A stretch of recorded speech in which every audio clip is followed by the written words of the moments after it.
Taurus, huwag mong skip ang video na ito. Minsan sa buhay, may mga sandali na bigla na lang may pumapasok sa isip mo na isang tao, kahit matagal mo na siyang hindi iniisip. Tahimik ang araw mo, ginagawa mo lang ang normal mong routine, pero bigla mong mararamdaman na parang may energy na bumabalik mula sa nakaraan. Napansin mo ba iyon? Yung parang may tao na matagal nang wala sa buhay mo pero kamakailan lang, parang lagi mo siyang naaalala. Minsan sa random na oras. Minsan habang tahimik ang gabi.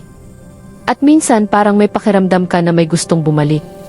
Hindi ito tungkol sa panghula o sigurado na mangyayari. Pero maraming Taurus ang dumadaan sa ganitong emosyonal na sandali, yung pakiramdam na parang may koneksyon mula sa nakaraan na muling gumagalaw sa iyong puso.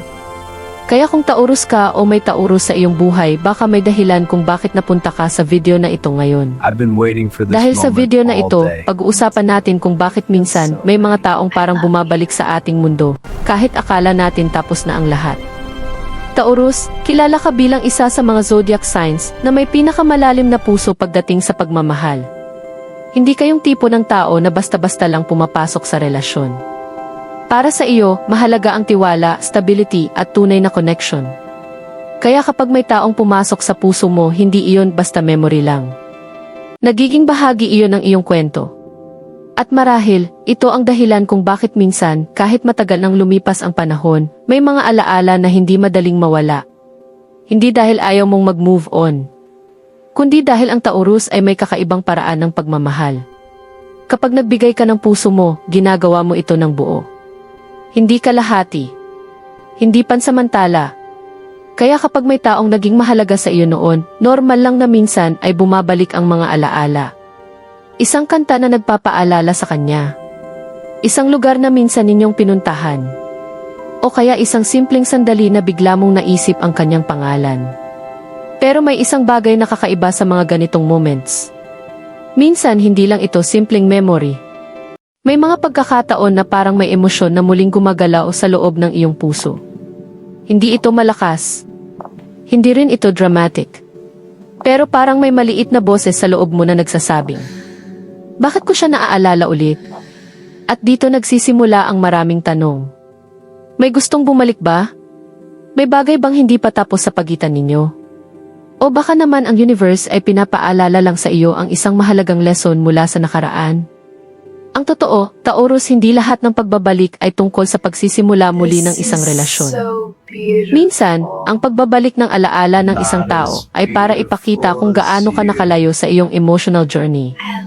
Kung dati ay nasasaktan ka pa kapag naaalala mo siya, baka ngayon ay mas kalmado na ang iyong puso.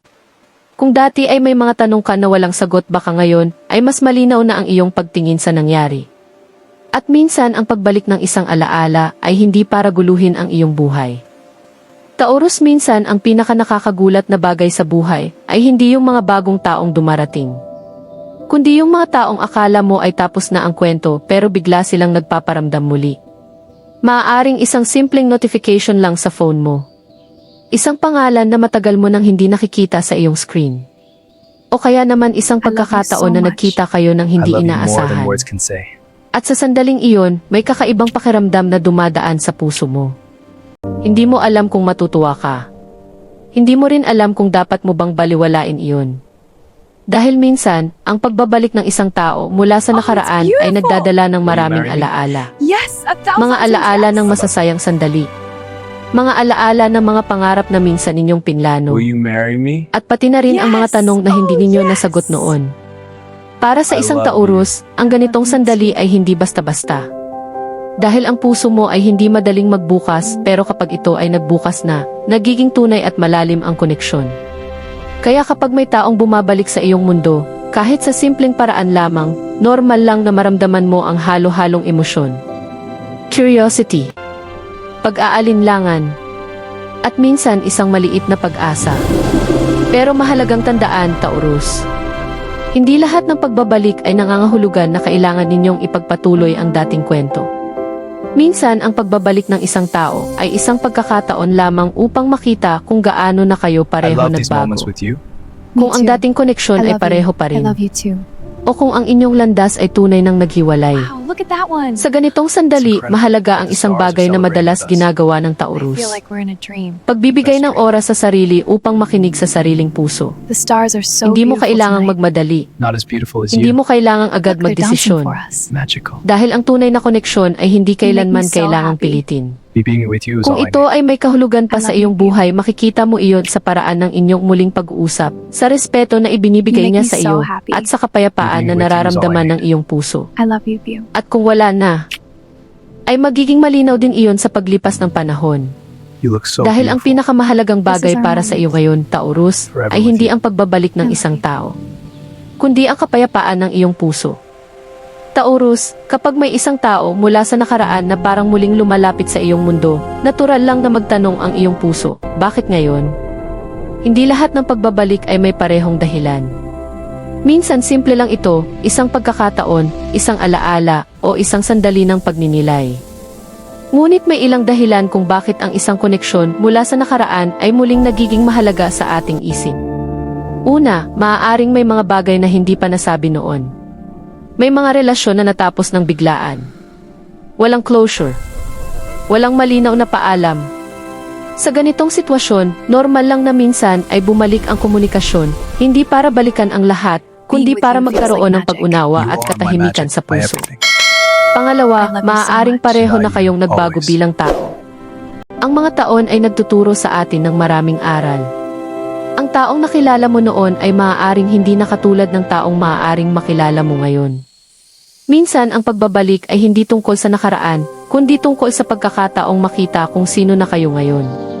Pangatlo, may mga koneksyon na tunay I feel na like we're meant to nag-iiwan ng be. marka sa ating We are. buhay.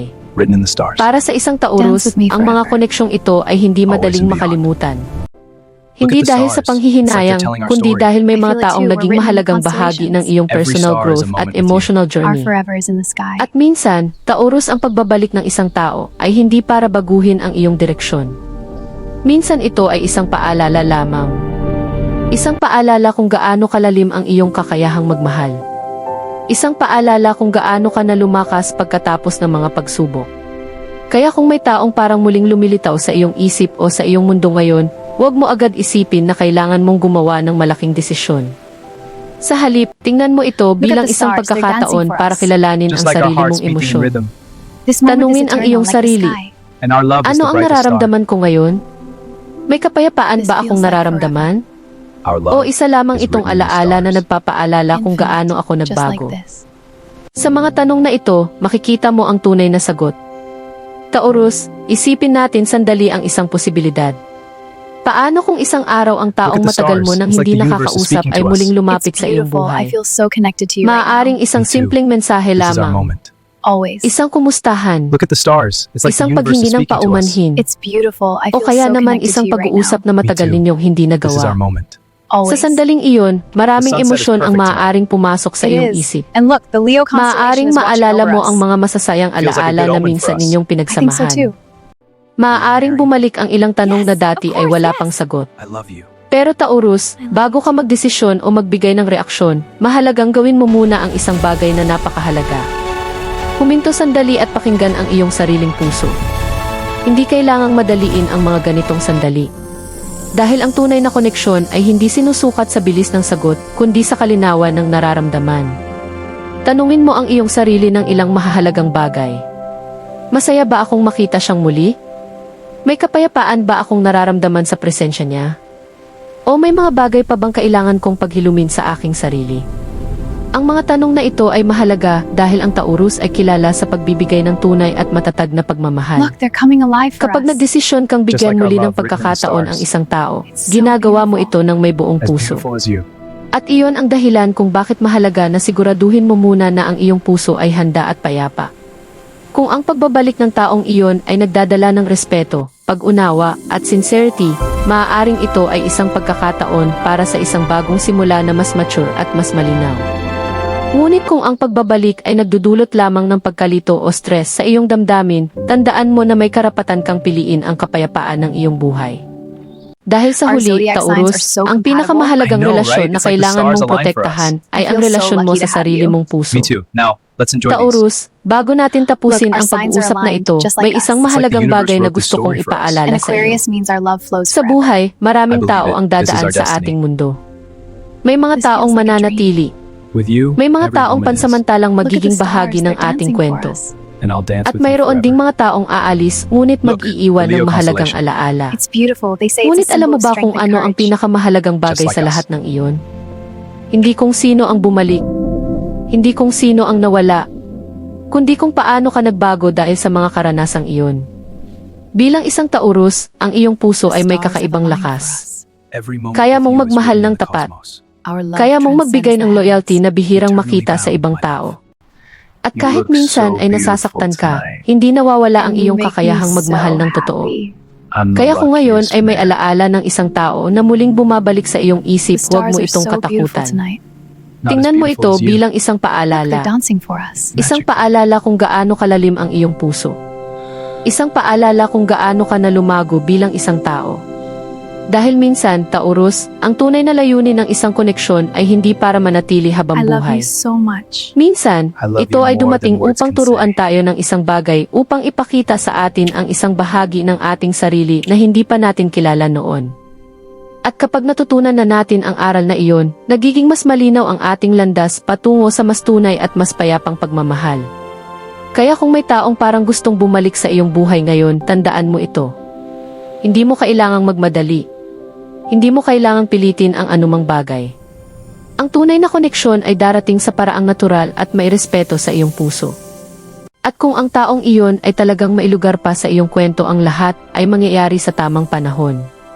Ngunit kung hindi man, ibig sabihin lamang nito na may mas magandang kabanata ang naghihintay para sa iyo sa I've been hinaharap. waiting for this moment Dahil all day. Taurus, ang iyong puso ay hindi ginawa para sa mga kwentong kalahati lamang. Ito ay ginawa para sa isang pagmamahal na totoo, payapa at buo. Kung nakarelate ka sa mensaheng ito, maaari mong ibahagi ang iyong karanasan sa comments. Anong zodiac sign ka? At may tao ba mula sa nakaraan na biglang pumasok muli sa iyong isip kamakailan? Ang iyong kwento ay maaaring makatulong sa ibang taong dumaraan sa parehong emosyon ngayon. At kung gusto mo pa ng ganitong mga mensahe tungkol sa pag-ibig, zodiac at emotional growth, huwag kalimutang mag-subscribe sa Soulmate Secrets. Dahil dito, patuloy nating tuklasin ang mga misteryo ng puso at ang mga koneksyong minsan ay mas malalim kaysa sa ating inaakala.